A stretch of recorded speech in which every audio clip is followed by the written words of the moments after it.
One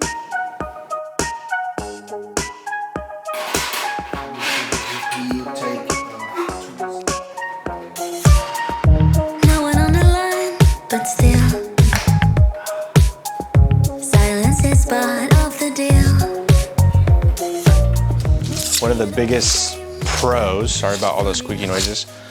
One of the biggest pros about having two matching lenses is when we're editing two cameras together, it means less work for us. It means more efficiency. It means that the colors are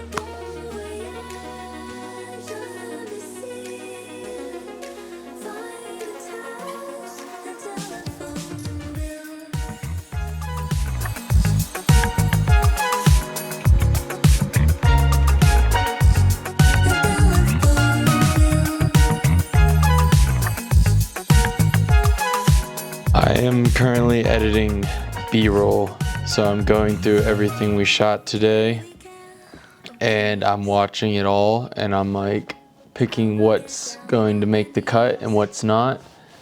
And the goal is to get what started out as about an hour and a half worth of footage down to like 15 minutes worth. It's been a busy couple days. We pretty much flew in and started shooting that night, and the following day everybody was flying into town and we had to cover all the events that they were going to, get all that footage uploaded onto the computers, edit it, and then have it ready for the morning following.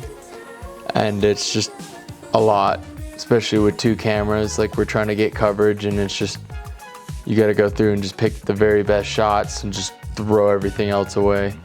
And it's a lot harder because a lot of shots I'm like, oh, we could use that, but I'm like, nope. I don't know how to say this, but basically, you know, Taylor is a very competent shooter and he knows what he likes to see and he has a lot of confidence in his shots. So he got a lot of good footage, and that was actually kind of a bad thing because the first day, both Taylor and I filmed a ton of good stuff. I'm starting to see like getting good shots, like getting what we need, shooting deliberately so I don't have to like sort through tons of B-roll that we don't even use. I'm just like, get the shot and then it's like, all right, move on, and have like a mental like check mark or checklist in my head.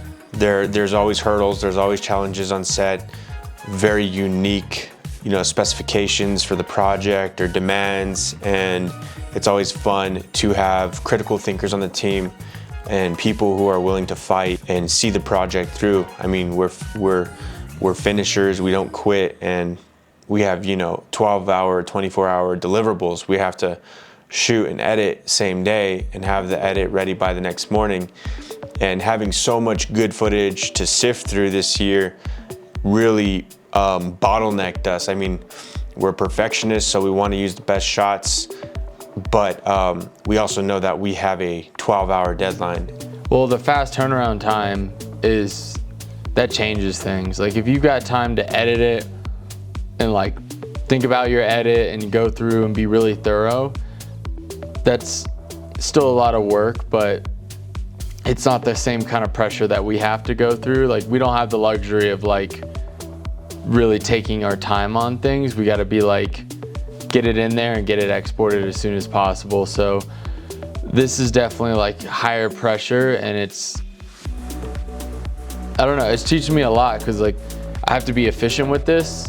The 12-hour, you know, event coverage is, you could edit that video for, you know, 3 to 5 days. I mean, you could put a lot more time into it, but that's the average that we like to put into, you know, a day of coverage. We like to edit for about 3-4 days, and we just don't have that luxury here. So we have to sacrifice a ton of perfection to get it out as fast as possible. And it really trained and forced us to adapt, which was cool. So there's probably 1,000 other shots we could have got tonight or yesterday or the day before yesterday, but there's no point in, you know, thinking about that. You just got to get what you get and then move on. Most of the time, the attendees only see the video on social media, and so really a majority of them could potentially not see the video and see the hard work that we put into getting it out the next day. But this year, they broadcast it on the big screen for the final event, and that was really, really cool. We got a lot of accolades, or a lot of people came up and they were like telling us how impressed they were. It was just cool. We saw the wow factor on a lot of people's faces. We were working with side by side with videographers and photographers who were hired out by all the different clients, and even they were coming up to us and asking us about our deliverable. I had 2 different videographers come up to us tonight who were covering the event, and they were just like, yeah, like that's a lot of hard work. You guys did really great. And it's awesome to get the pat on the back from guys and gals in the industry, in our industry, who know how hard it is, who can appreciate it. And that was cool to get the nod from those guys as well. So overall, a lot of appreciation this year, and that was really cool to see. We love meeting unique demands. This is a very, very taxing production, and it would be great to bring more talent on board for future projects. So we are looking forward to doing more projects like this, and we absolutely can't wait to bring more talent on trips like this, to do more, to accomplish even greater things than this, So sky's the limit, and we're happy. We're happy to be here in Denver, Colorado, happy to be going home tomorrow, and we'll see you in the next one. So what you're looking at is a lot of glass, and I don't even want to open this side. I will. So gorgeous. Fresh, clean glass, brand new. The reason that this has so much glass is because they go to T1.05, which there's a lot of math involved, but I won't dive too far. But these are T2.2, and these do really, really well in low light scenarios.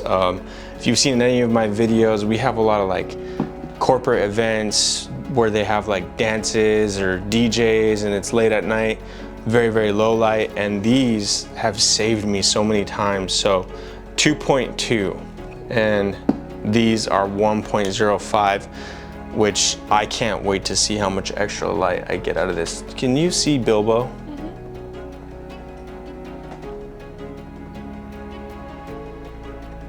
He's just pushing. Just pushing. Alrighty, so this is gonna look exactly the same.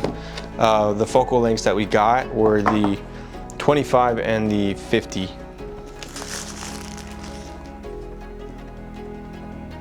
Wow. Yeah, I'd say the 25 is like significantly heavier than the 50. So, let's see. Very interesting. It all comes through repetition. The more I use them, the more I edit the visuals, the more that I will get a feel for the quality and whether it's worth moving to other lenses or not. So 7 artisans, let's see what you got.